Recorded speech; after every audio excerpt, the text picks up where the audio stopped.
All right, everyone, let's get started. Hi, everyone. Hope you're all having a great Thursday afternoon. My name's Adam. I'm with the BidCentral team, and with me here is Warren Perks. Hello. And yeah, the purpose of this call today is just to go through the new BOBS process. So a little bit of background. As you all probably know, we used to use a different platform before called eTegrity to handle BOBS projects. But we've since moved over to a new platform called Bids and Tenders.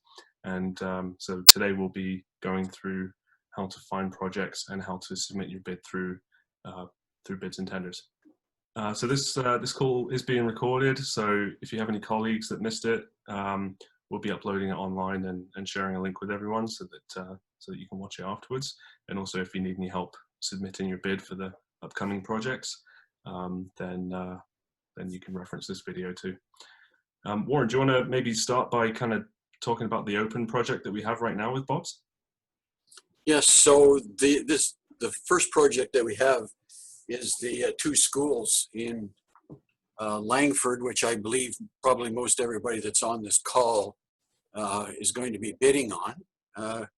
One thing is that there is supposed to be an addendum this afternoon extending the project for 2 weeks. We've been advised that it's okay to tell everyone that in this webinar today, so everybody can rest easy and relax this weekend.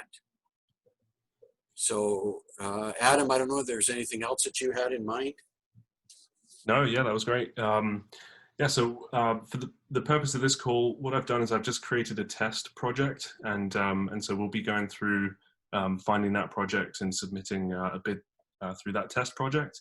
And then, yeah, once that project goes live, the bid form goes live, I'll show you guys where to go to find it.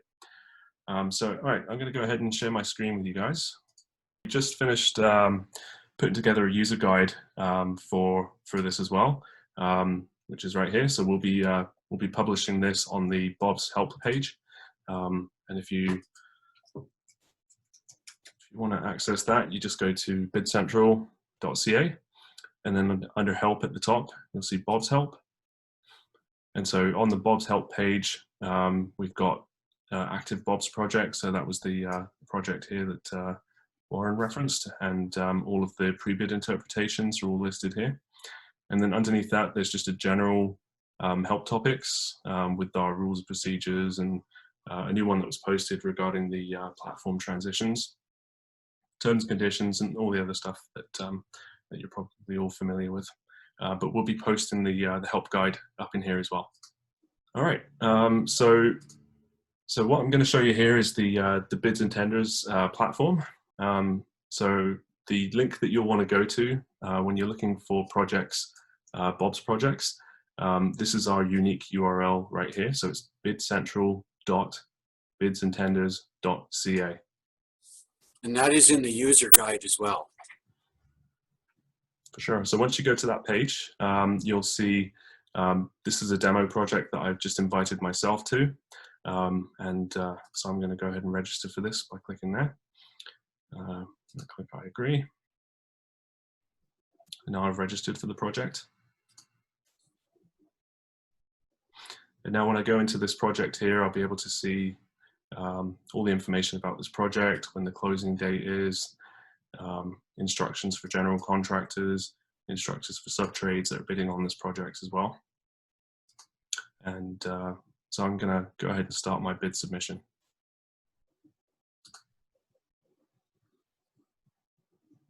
Okay, so here's, this is the first page you're going to see. Same instructions, and so there's a few things that we want to go through. If you're a general contractor, chances are you've probably already done this, or we've reached out to you and shown you how to do this. But basically, the project within BidCentral, make sure you click the I'm bidding tab and list yourself as a general contractor. And then the next step is to register yourself as a general contractor and pay the fee by going to this link. So if you go to this link, it's going to take you to a payment page where you can put the project number in, all of your company information, indicate if you're going to be bidding your own forces, and if so, list which trades. and agree to the terms and conditions, and then put your payment information in, and then that gives you that registers you for the project. Once that payment goes through, you'll get a receipt from us. Hold on to the receipt number, and because we'll be asking for that in a few minutes. And this step here, you'll be doing the same if you're a trade contractor as well. So here's the instructions for subtrades. Again, go in and make sure you click I'm bidding on the project in BidCentral, and that lists yourself as a trade contractor. And then there's a separate form here for trade contractors. So if we go to that link, you'll see it's the same price, but you're signing up as a trade contractor. Some of the fields are different. There's no bidding own forces and things like that. It's just the project number, all your company information, and then the payment information. And again, hold on to that receipt number because we'll be asking it from you when you submit your bid. So Adam, we're not asking the general contractors for that number, only the trade contractors. Correct, yeah, sorry. Yeah. All right. And now we're going to continue with the submission. So some of you might already be using bids and tenders for other projects, so this might look very familiar to you. If not, don't worry. It's fairly straightforward. And if you do have any questions during this process, we're here to help you. Okay, so the first thing you'll see when you go into the bid submission is at the top, you've got the countdown timer. So this is just a test project that I created. This isn't the School District 62 project. And this is the deadline to complete your submission. One thing as well is you can go in and start entering things in here and make sure you hit save, and it will save your progress as you go along. So if you fill out step 2 and then hit save, and then you come back to it tomorrow, you can go back in and continue step 1, step 3, and so on. So you can go back in here and edit your bid as many times as you like before the deadline has been reached. So across the top, we've got a series of steps. Step 1 is the schedule of pricing. Step 2 will be questions. This will be where you go to put the receipt number in. Step 3 is where you'll upload your bond. Step 4 is agreeing to the terms and conditions, and then submitting your bid. So the first step under schedule of pricing, this is where you'll go in to actually put your pricing in for your bid. So under step 1, there's going to be 3 steps here. The first 2 are mandatory. So step 1 here is to select which general contractor you're submitting your bid to. And you can go in there by clicking edit, and then it will ask you to select which GC you're submitting your bid to. So in this drop-down menu, I've got a list of BOBS approved, BOBS qualified general contractors, BOBS confirmed general contractors, or you can select one individually or select all of them here. So if you want to submit a price just to this one company, then select that, go through and complete your bid, and then you'll be given the option to submit an alternate bid, in which case then you can submit a bid to a separate general contractor. But if you just want to do one price to all 3 of these guys, then just click on this one, and then that will send the bid to all 3 of the general contractors. So in this case, I want to send it to all 3, so I'm selecting that option, and I'm going to hit save my bid. All right, so now you can see here that this row has gone green because it's been filled out. So now step 2 is submit bid to selected general contractor. So if I go in and click edit there, this will take you to the pricing sheet where you can go in and put your bid amounts in there.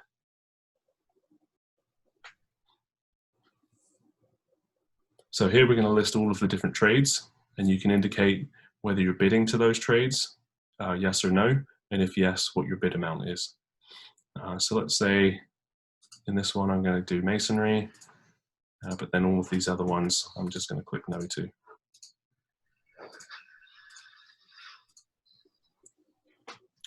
And now in the bid amount, I'm going to put a value in here.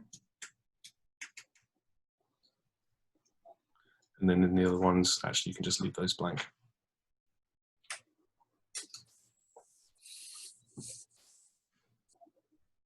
All right, now you can see that that one has gone green as well. And then the last one here is cash allowances, and depending on the project, it's optional or sometimes not even available. But in this test project, there's an optional entry for cash allowances. So again, click Edit. And if you will not be submitting any cash allowances, you can check this box and it's going to ask you, are you sure you're going to opt out? And hit yes. And it wipes out all of the options in here, so you can't type anything in there. So you can see here, the subtotal is not submitting for cash allowances. Adam, can you go back to the page where the bid amounts are? Absolutely, yeah. So, and you can go in here anytime and edit your bid. Step 2 is where you go in and put your pricing. So click Edit. So I just wanted you to scroll down to the bottom there, because it actually applies on this particular job that we have the mechanical and electrical providing alternate prices. And so you didn't choose one of them, but there is an alternate price. And so what the system does in this particular situation, if you have an alternate price, it allows you to put a plus sign if it's an add to your base bid, or a negative sign if it's a deduct from your base bid. Like that.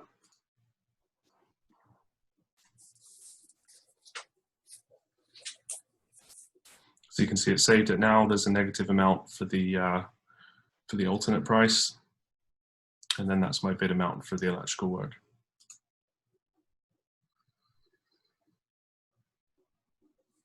So that's the price, the pricing step. So this is all complete now. They've all gone green, and as you can see up at the top, step 1's complete and it's gone green as well. Okay, now on to step 2. Questions. So this is going to ask you for the project registration receipt number, and let me actually jump into the guide here.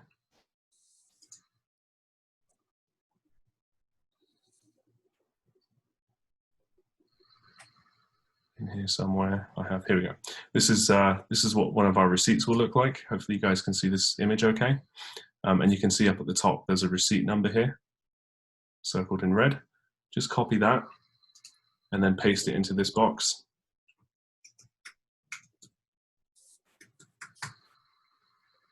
And then hit Save My Bid. All right, now you can see that this step 2 has also gone green now. Okay, bonding. Perhaps Warren, if you could talk a little bit about the process now for bonding the e-bonds and digital bonds. Yeah, we've had a lot of questions about this, and we did have some information about it in pre-bid interpretation number 1, in case you want to go back and have a look at that. But just a bit of a recap. This is different than what we used to have in the old BOBS system, where the bond form was integral to the bid module. In this particular case, it's an upload, and these e-bonds are only acceptable from Mobile Bonds, Trisura, and Xenex. And your brokers will be familiar with this and will know about it. And one of the other things that's really important here is that they have to use the Appendix C BOBS bid form. It's not the CCDC bond form. It's the Appendix C bid form that's in the rules. And one of the things that will happen is that when you upload your bond, the system is going to check to make sure that you've uploaded a digitally signed bond. There's actually a way that the system can actually check that. So if you find out that you're trying to upload something and it's not a digitally signed bond, the system won't allow you to go to the next step or to upload the bond. A couple other things that relate to this that we've had questions about. There's been a question about the obligee on the bond. Well, the obligee at this particular level is the successful general contractor, and that's what's actually built into the BOBS Appendix C bid form. It's actually integral to that particular bid form. The other questions we've had about is consent of surety. No, we do not require that. The consent of surety is actually on our standard BOBS Appendix C bid form. And then the other question we've had is in regard to the actual bonds. So the bonds that are required for this are as per the BOBS rules of procedure, which says that you have to provide a bond at the same level as the general contractor has to provide to the school district in this particular situation, or the owner in this particular situation, which I believe is a 50% labor and materials performance bond. You should remember that you need to include for the cost of this in your bid, because the general contractor, if they want this, they will expect that you include for the cost of it in your bid. We've sent out a separate bulletin to the surety associations to make sure that they're aware of this, but it's helpful if you pass that information on to them as well, that they must use this Appendix C bond form. And here's a link to it as well. Yeah. Right here. For the purpose of this demo, I just uploaded a sample bond that we know works. So, but yeah, as Warren said, it's the BOBS form that should be used. Okay, so I've uploaded it here, and it's gone through, and it would have flagged a warning if there was an issue, but it all looks good. So I hit save, and you can see that step 3 now is green. Okay, on to step 4, terms and pre-bid agreements. So in here, it's going to ask you to tick the box that says I'm an authorized signatory of the bidder, and I'm authorized to submit this bid, and I agree with the terms and conditions, which you can click on, and we'll take you into, it takes you into a new window where you can go through that if you have some spare time, and also go through the BOBS rules of procedures and go through that as well. And then it's going to ask you for your information.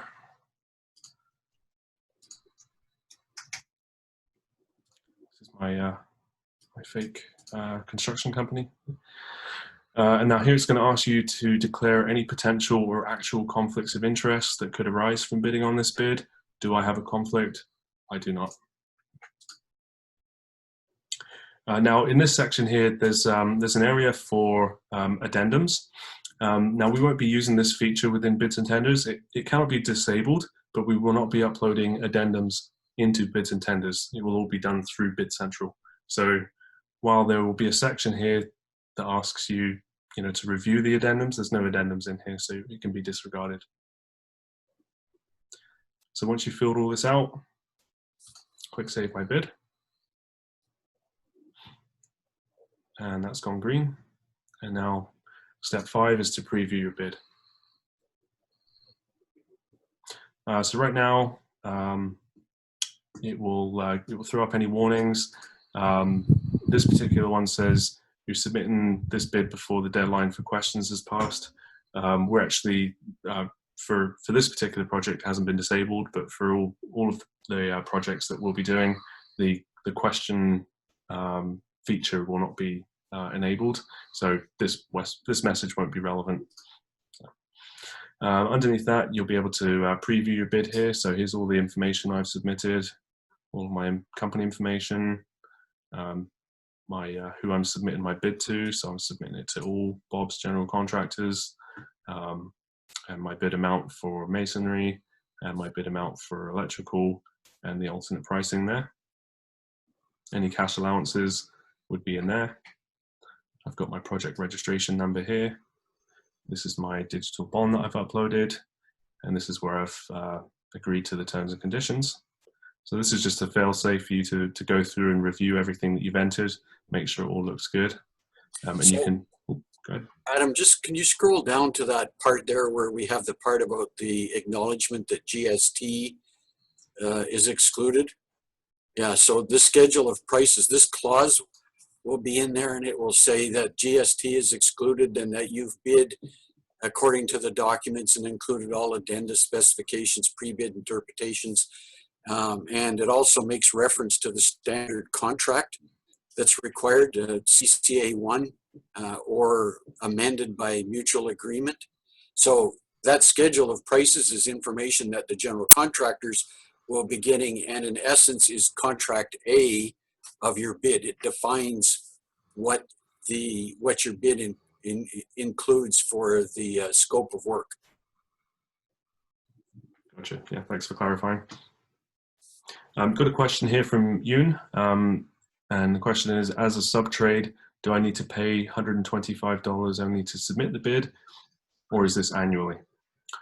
So the answer to that, Yoon, is that it's $125 per project to submit your bid. Okay, so step 5 is the preview, and the final step is to submit your bid. So here you've got this big blue button that says submit my bid now. So if you click that, then it's going to ask you to confirm that you're submitting your bid, and you click yes. And off it goes.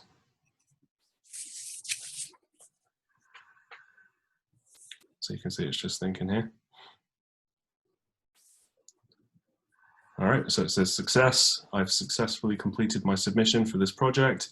I'll also get an email, and you can also download a copy of your submission and save it on your computer.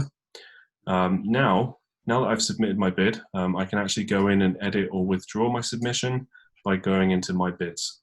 So there's a link up here that takes you to my bids. And you can see under my active bids, this is the project and that I've submitted it at this time. Now, here I can go in and view my submission. I can edit or withdraw my submission, and I can also start an alternate bid. So remember before I mentioned where you can submit a single price to a single general contractor, where you can also submit an alternate bid to an alternate general contractor. So if I want to submit a bid for $100,000 for general contractor A and $125,000 for contractor B, then I'll start an alternate bid and select B, and then in the price sheet put my price in there for them. Hopefully that makes sense. Now, if you want to create multiple drafts for multiple general contractors, you can do that as well. Once you've started submitting your bid, there'll be a link here down at the bottom that says submit an alternate or start an alternate bid, and you can create an unlimited number of alternate bids.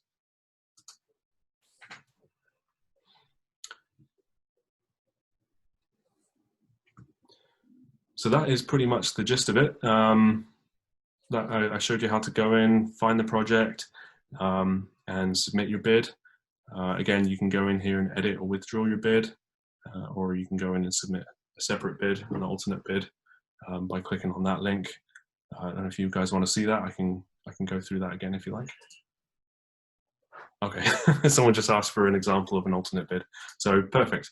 Yeah, once you go in here and you click start an alternate bid, then it's going to ask you to give it a name. So I'm going to call it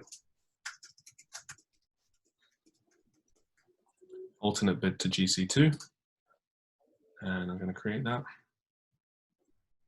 And it's going to go through the same steps again here as before.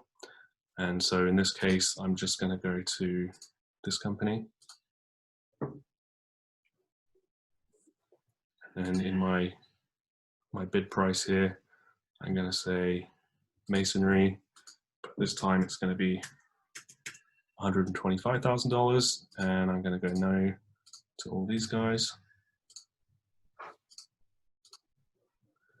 And then electrical, let's go 125.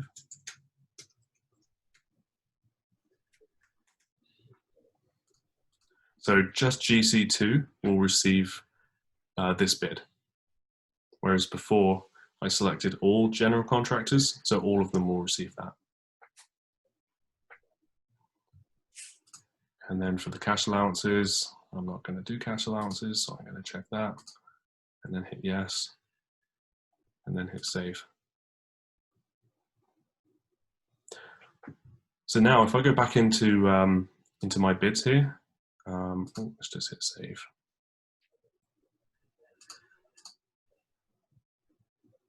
Okay, now if I go into my bids,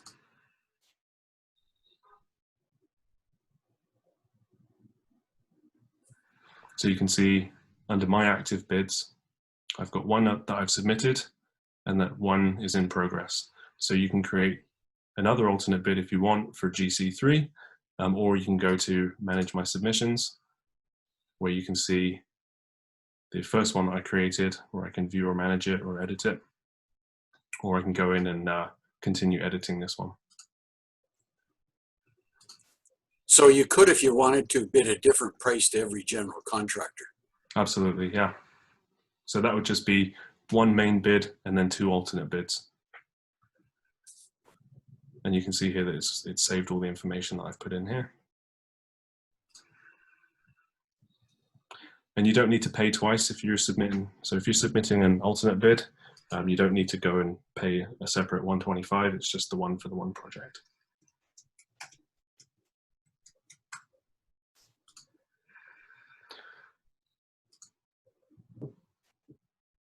And then I'm going to upload my bond here.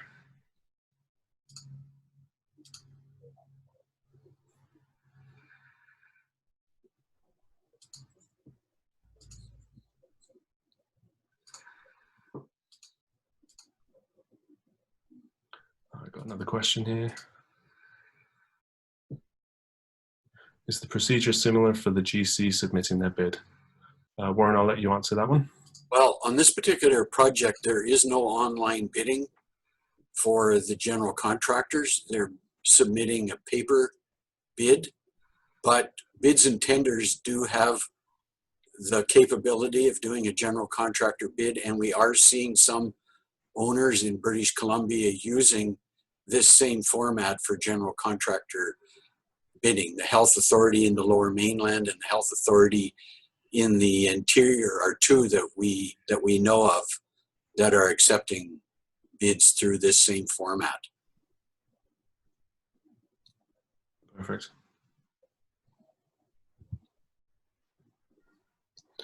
Another couple of questions here. Do I have to create a new account for bids and tenders even if I already have a BidCentral account? Yes. So if you have a BidCentral account, you'll still need to create a separate account on bids and tenders. If you already have an existing account on bids and tenders, then you can use that.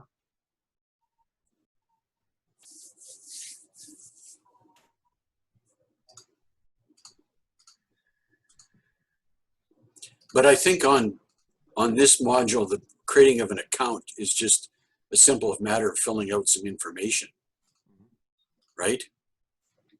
There's no fees or anything to pay. For the general contractor? No, for creating an account to actually be on bids and tenders, there is no fee.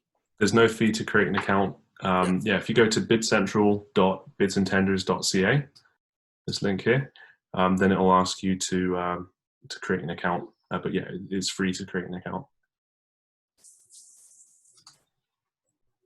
Okay, so I'm just filling out these things here for my alternate bid. Then I go to preview, and all the information in here. You can see the amount that I put in there, and the amount for the electrical and the alternate pricing. And then I can hit submit, and off it goes. So now I've submitted 2 bids using this platform.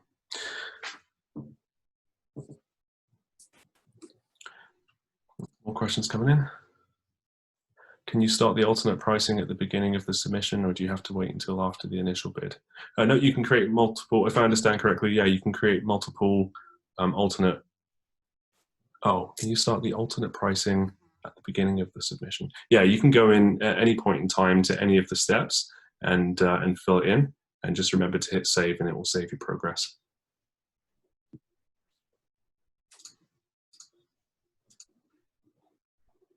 Loving all the questions here, guys. This is great. Okay, so that alternate bid that I put in has gone through. So if I go into my bids now, you can see that I put 2 submissions in there. If you guys need any help, I mentioned before that there's the help page. So if you go to the help page, we'll have the manual up here so that you can go in and read the manual. We'll also probably upload this video or the recording of this call up onto the onto this page as well. If you ever have any questions and you want to speak to a human, there's this little live chat icon here that you can click on, and that will take you through to me or one of my colleagues, and we would be happy to answer any questions that you have. And you can also click on contact here, and you have all of our contact information as well. So Adam, can you maybe go also to the very end of the user guide, just so we can, because there's some information there about BOBS support, but also the post-bid closing step that I just wanted to identify to everyone what's happening there. So there will be a who bid to who list published after closing, which will list what trade contractors bid to what general contractors on the project. And that only includes the list. This is a question we get from time to time. It only includes a list of who the bidders are, not bid amounts. We do not provide bid amounts at the time of closing. It's confidential information between the trade contractor and the general contractor. If you're looking for pricing information, you can call the general contractor, one of the general contractors, and ask them for information, but it's up to them whether they want to provide it to you or not. A couple other things in regard to bid withdrawal. As per the rules, you can, up until 24 hours or 1 working day to 3 p.m. before the general contractor's closing, withdraw your bid. If for some reason or other you've bid too low and you want to withdraw, you're allowed to do that. You have to pay a fee, and there is a link in the user guide to that, or there will be. And also, for some reason or other, if you missed bidding to a general contractor, you can do that as well. The same thing you used to be able to do under the old system. You have to pay a fee, and you tell us that you want to have a bid, one of your bids sent to this general contractor that you missed bidding to, and we will send them one of the bids that you've already submitted to one of the other general contractors. And then the other thing is disposition of the bids. We will be providing the bids to the general contractors through a secure Dropbox link after the BOBS closing. That's how they will receive the bids for now. Eventually it will be automated, but at this particular time, that's the way we are doing it. And then right at the very bottom there, you can see that we've provided, as Adam was mentioning, the BOBS support links. Yeah. A couple of quick questions that have come in. Can you view the documents? Those will be available on BidCentral. So you'll be able to go in and view those documents for the project on BidCentral. And then the next question is the fee for subtrades too? Yes. So for subtrades, you need to go to the registration link, which is here. And then that will take you to the page where you can pay the registration fee. So you pay that fee, and that's where you get the number that you put on your bid form to show that you've paid. Exactly. Yeah. Another question: can you send a bid to a general contractor after the subtrade close date? Yes, if you do a missed bid, as we just went through that particular process. But what you have to do is we will send the bid to the general contractor from one of the other bids that you sent to a general contractor. You have to identify to us which price you want to send. So you are not sending it yourself. We are sending it on your behalf. Exactly. Yeah. And that was the question that Melinda just asked. How does the GC receive the bid from the trades? Will there be an email? And the answer, as you said, is that we take care of that. All right.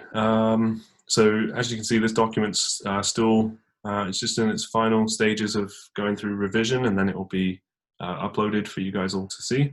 And that should hopefully be done by the end of the day.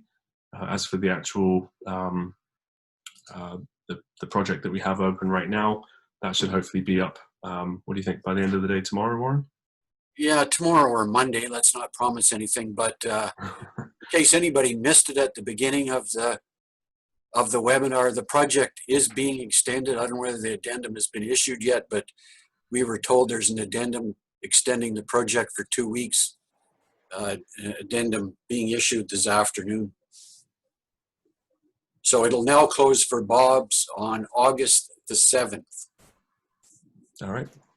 Okay, well, we'll go ahead and sign off. Yeah, thanks everyone for joining, and have a great day.